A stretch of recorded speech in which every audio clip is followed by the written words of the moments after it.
Good morning. I am Anil Agarwal, former Chief Manager, Punjab National Bank. The result of SBI PO was a real shocker for the aspirants. For SBI PO, candidates are working day and out and they have a hope that they will get this job. But once this result was declared, it shattered the dream of many candidates. When SBI PO notification come, the first casualty happened when the number of vacancies were reduced from usual 2000 to 600. Usually, an organization like State Bank of India should continue to recruit good number of officers. But anyhow, this is their own decision. We can only plead that in coming years they should raise the number of vacancies. Second thing was once the 600 vacancies were declared and within the very tough competition when 20 lakhs or more candidates appeared for pre-level examination, around 6,000 cleared the first stage. It was expected that around 1,800 candidates will get chance for interview and further process. But it was a shocker when only 876, that is a calculation by some candidates, are there in the list. Now, once such type of result is declared, SBI must immediately clear the air by telling why less number of candidates are shortlisted. And this can be done by immediate release of scorecard so that candidates can know why they are not in the list of candidates that will be called for interview and the further stage. What is the reason for that? Secondly, SBI should have even lowered some of its parameter to take more candidates to the next stage, that is psychometric exam or group activity or group discussion or interview stage, because that gives chance to more and more people, more and more candidates. So these are the points where SBI should clarify. Still, this is not clear whether the number of vacancies are still 600 or there is some change in this.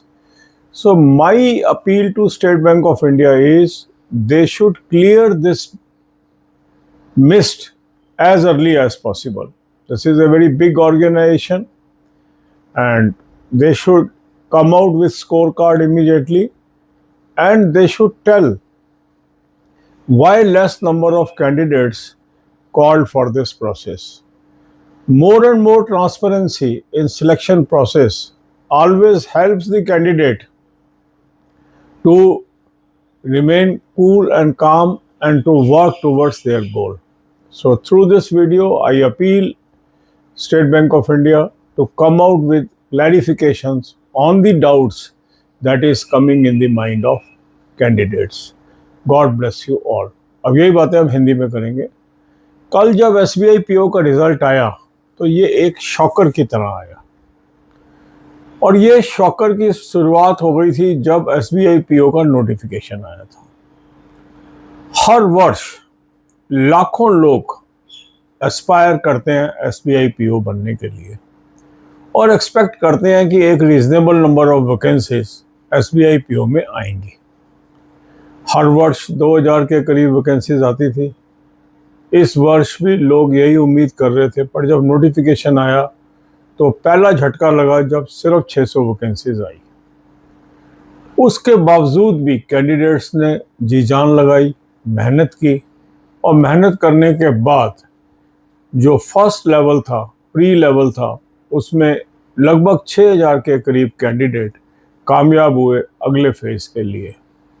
हालांकि अगर अधिक vacancies होती तो अधिक लोगों को मौका मिलता, मगर उसके बाद दूसरा जो बमशेल है वो गिर गया कल, जब रिजल्ट आया और काफ़ी लोग ये उम्मीद लगाए बैठे थे कि 3 गुना नॉर्मली कैंडिडेट बुलाए जाते हैं, तो लगभग 1800 कैंडिडेट अगले फेज़ जो कि इंटरव्यू का स्टेज है उसके लिए बुलाए जाएंगे। पर जब रिज़ल्ट की पीडीएफ लोगों ने देखी, उसका नंबर काउंट किया और वो लगभग 876 आया, तो एक शॉक वेव चारों तरफ फैल गई। इसके पीछे क्या कारण है ये कैंडिडेट्स को समझ नहीं आया, और इसलिए स्टेट बैंक ऑफ इंडिया के से निवेदन है कि उनको ये मिस्ट क्लियर करनी चाहिए कि आखिर क्या कारण है कि 1800 कैंडिडेट की बजाय 876 लोग ही इस स्टेज को पार कर पाए। वैकेंसीज की क्या स्थिति है, क्या कारण हुआ कि कम कैंडिडेट्स शॉर्टलिस्ट हुए, और इसके अंदर एक कदम एसबीआई ये उठा सकता है कि स्कोर कार्ड जल्द से जल्द रिलीज करे ताकि बच्चे अपना रिजल्ट देख के एनालाइज कर सकें आखिर क्या हुआ। दूसरा, अगर कोई क्लैरिफिकेशन जारी की जा सकती है रिगार्डिंग वैकेंसीज की वैकेंसीज इंटैक्ट है या उसके अंदर भी कुछ चेंजेस हुए हैं, ये भी एक सूदिंग इफेक्ट होगा कैंडिडेट्स के लिए। क्योंकि एसबीआई बहुत बड़ा ऑर्गेनाइजेशन है, उसका जो सिलेक्शन प्रोसेस है उसके ऊपर बच्चों का फेथ बना रहे, उसके लिए स्टेट बैंक को जितनी अधिक से अधिक जानकारी वो पब्लिक डोमेन में डाल सकते हैं उनको डालनी चाहिए कि क्या कारण है कि केवल इतने ही कैंडिडेट इस फेज को क्लियर कर पाए। और ये काफ़ी हद तक क्लैरिटी आ जाएगी अगर स्कोर कार्ड सामने आ जाता है कि क्या कोई मिनिमम क्वालिफाइंग मार्क्स की वजह से लोग पिछड़ गए, क्या सेक्शनल मॉक टेस्ट की वजह से पिछड़ गए, या कुछ वैकेंसीज के अंदर परिवर्तन है। क्योंकि अलग अलग लोग अलग अलग अनुमान लगा रहे हैं, मगर अच्छा हो अगर स्टेट बैंक अपनी एक ट्रांसपेरेंट पॉलिसी के अंतर्गत इस स्थिति को साफ करे। क्योंकि फाइनल रिजल्ट तो जब आएगा, और इस दौरान बच्चों के मन में जो शंका बनी रहेगी, बच्चों के मन में जो दुविधा बनी रहेगी, वो बड़ी घातक होगी। क्योंकि अब एक के बाद एक एग्ज़ाम होने हैं और पीस ऑफ माइंड कैंडिडेट्स के साथ होना बहुत ज़रूरी है। तो स्टेट बैंक एक बहुत बड़ी संस्था है, उससे मैं इस वीडियो के जरिए निवेदन करता हूँ कि वो जो भी स्थिति है उसको अगर स्पष्ट करेंगे तो सबके लिए अच्छा होगा। God bless you all.